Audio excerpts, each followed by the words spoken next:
our good friend Tony Khan hit the reset button after the all-out debacle. He vacated the World Trios and World Championships and was able to crown new Trio Championships in Death Triangle with a match between Death Triangle and Best Friends, which is a phenomenal match. And then he also created the Tournament of Champions, which is a 8-man single elimination tournament in which the finalists will compete at Dynamite Grand Slam on September 21st at Arthur Ashe Stadium to find out who the new AEW World Champion is. The competitors in this tournament include Sammy Guevara, Bryan Danielson, Jon Moxley, Chris Jericho, just to name a few. But I wanted to know, we can go on and on and on about predictions, but we can do that anytime. I wanted to know from your perspective, this grand reset that he has hit in light of everything that's been going on. What does this say about Tony Khan's leadership? Well, Cokehead is definitely working in overtime right now. And I can't be mad that he went about it the way he did. He made the right move when he decided to suspend everyone. I still think Punk could have got fired, but to each their own. He did what he thought was right and suspended everyone. Well, I personally had suspended the Bucks. No, definitely not. But I do appreciate it because it's finally showing that he can put his foot down, and it's not just, to punish them, but it's more so to finally like show the entire roster that, hey, like, I am your boss at the end of the day. Don't get it twisted. Yeah. We could laugh, we could joke, we could go to games, we could, do a line of coke with each other, whatnot. But like at the end of the day, I'm your boss, and you're gonna respect me. You're gonna respect this business. Right. So I can't be mad with the way he went about it. And I was not expecting the tournament to be very good. At first, I thought it was just, because it was rushed. Again, like this is something he literally threw together in like, 3 days or whatnot. I was very impressed with the tournament. I'm more excited for the tag team title bouts than I am for the world title, only because I looked at the names, and don't get me wrong, I like the way that when they set up the tournament visual for the crowd to see, that it lists all their accolades so you can understand why they're there. But Yeah. at the same time, a lot of the names that were there, it's like, all right, like I don't want to see that person because we've already seen this before. I've seen this before. I've seen this before. It is to a point where I was just like, all right, the only person on this list I give a fuck to see if it wasn't Darby and he lost. So, Yeah. if it wasn't Darby, Brian. Brian. And like it needs to be Brian because of the fact of what we just said last week. Your world, you carrying the world championship title comes with a certain level of responsibility. This is a person that is the face of your company, that's Mm-hmm. going to represent your company. Mox carried that belt with grace. He was a great champion, and he was someone who makes your PR team look phenomenal. He has a pretty clean record, and he's pretty raw and very honest, very vulnerable with himself. But Daniel Bryan is, I think, to me, like the perfect face. If you Mm-hmm. want someone, babyface or heel, to carry that belt with some dignity and pride and make your company look good. You're not like no one's ever gonna expect Daniel Bryan to go pull some petty shit like Punk did Right. at a fucking media scrum interview. He won't do that. He's not the type to do that because not for nothing. Brian is very unbothered because at the end of the day, he knows he's that guy.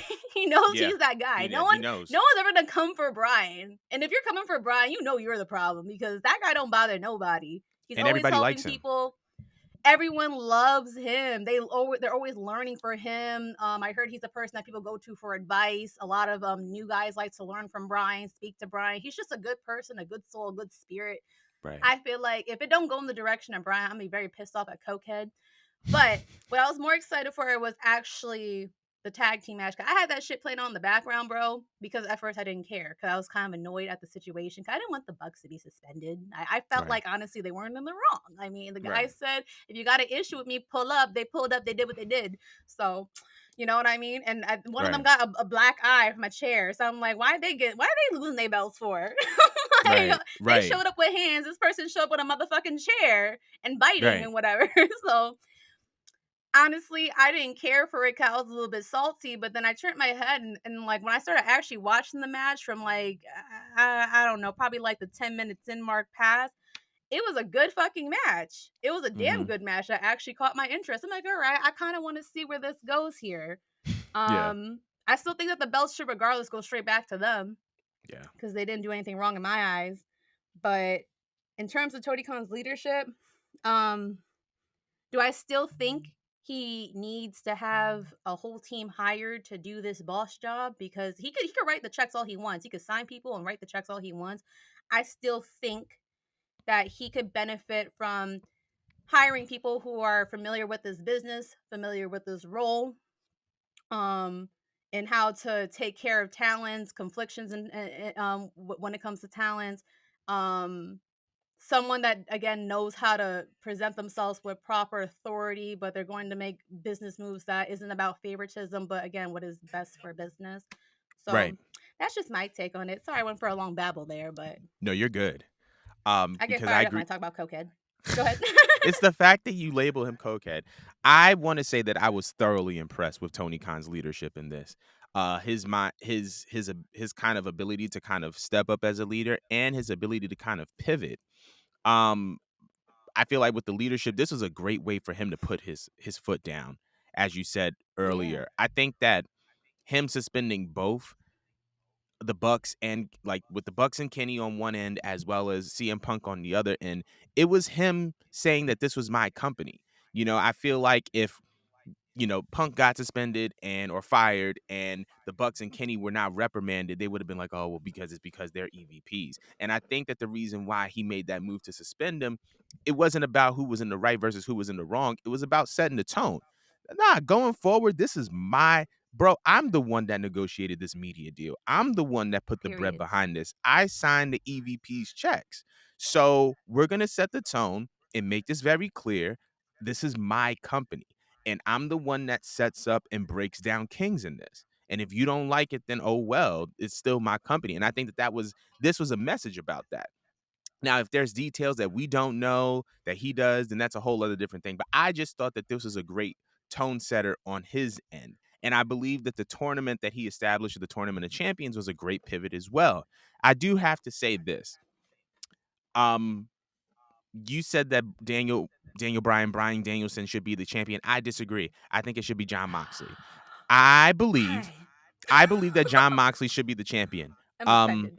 he has been presented. I don't know if you watch like the Road to Dynamite type of vignettes that they do, but this man has been positioned as the heart and soul of AEW. And in the promo that this man cut, um, at the beginning of the tournament, where he was like, like I, you know, I was the one that dropped the ball and but I'm a legend. I want the game winning shot. I want the ball in my hand. Winners are the ones with the ball want the ball in their hand when it's time to win the game.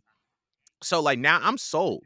I'm sold on John Moxley being the AEW world champion and I think that you know he deserves it.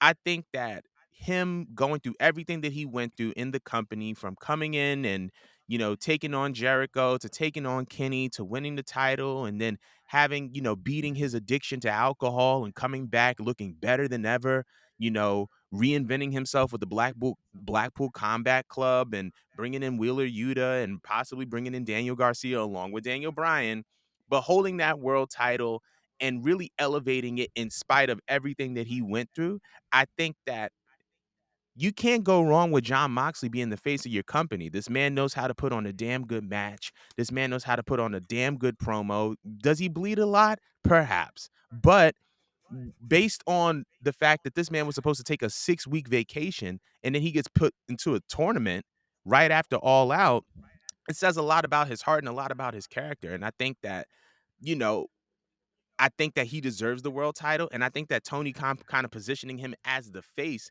is another tone setter. Because at first, who was the face of All Elite Wrestling? The Elite. But now Tony is saying, you know what? This is happening. Whatever the case may be, it is what it is. But I'm the one that makes the decisions here. So if John Moxley's the face of AEW, then John Moxley is the face of AEW. I'm period. not Because it's mad at that point. I think that point is lovely. It's just that I feel like Daniel Bryan has been slept on since he's been here, and like my heart goes out for him. very true. You know, so it's not wrong if it goes to Mox. I think that's still a heartfelt moment, but I feel like the crowd would pop heavy if it was Bryan because we expected him to be champion sooner. Very So true. I mean, if it's a case where it goes to Mox, but then somehow this ends up in a feud with just them, and then maybe Bryan could take the belt off, then I'm fine with it. I'm cool with it. I can't be Right. mad if Mox wins. I can't. Right. Like, especially with the way you just painted it out was perfect, by the way. Like, you Hey. know, he no, it's just seriously like I agree with you. That promo that he cut, I forgot to mention it, so I'm happy you brought it up. That sold me too, but it's just that again, I have a soft spot for Brian. Kind of like he's been putting on all these fucking classics, and it's just Yes. like, where's the payout for my guy? Right. And like to your point, I wouldn't be mad if a Bryan Danielson got the world title as well. I just think that post All Out, I think that coming from All Out, I think it was supposed to be MJF and Punk, with Punk positioned as the heel and MJF positioned as the babyface, just off the strength of the reaction that MJF got in Chicago alone. But if MJF is not going to be the face working the way that he was, it's best for Moxley to be the face, win the tournament in this like heroic effort, and then MJF takes it off of him as like his classic heel persona. I just think that that would be better for a storyline perspective, and I think that everybody wins. I But can get with that. yeah, I think that that's like the best. That's the best way to go. But going back to what Tony Khan's leadership, I was heavily criticizing him last week, and I feel like I have to praise him this week. I feel like being into the position that he was in was not easy.